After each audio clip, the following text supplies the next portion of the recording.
2020 June மாதம் தமிழ்நாட்டில் மிகவும் அதிர்ச்சியை ஏற்படுத்திய ஒரு சம்பவம் நடந்தது.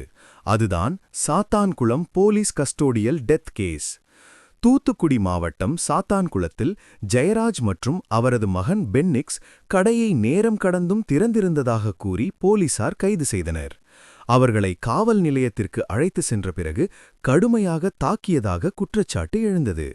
அதன் பிறகு சில நாட்களில் இருவரும் மருத்துவமனையில் உயிரிழந்தனர். இந்த சம்பவம் இந்தியா முழுவதும் பெரிய சர்ச்சையை ஏற்படுத்தியது. மனித உரிமை மீறல் என்று பலரும் கண்டனம் தெரிவித்தனர். இதனைத் தொடர்ந்து மெட்ராஸ் ஹைகோர்ட் சுவோமோட்டோ நடவடிக்கை எடுத்தது. பின்னர் இந்த வழக்கு சிபிஐக்கு மாற்றப்பட்டது. சிபிஐ விசாரணையில் பல போலீஸ் அதிகாரிகள் மீது கொலை உள்ளிட்ட கடுமையான குற்றச்சாட்டுகள் பதிவு செய்யப்பட்டன. இந்த வழக்கு தற்போது மதுரை மாவட்ட கூடுதல் சிறப்பு நீதிமன்றத்தில் விசாரணை நடைபெற்று வருகிறது. இந்த வழக்கின் இறுதி தீர்ப்பு காவல்துறையின் பொறுப்புக்கும் மனித உரிமைகளுக்கும் மிக முக்கியமானதாக இருக்கும். மேலும் இதுபோன்ற சட்ட ரீதியான தகவலுக்கு சட்ட விழிப்புணர்வு பெறுவோம் யூடியூப் சேனல் சப்ஸ்கிரைப் செய்யுங்கள். நன்றி.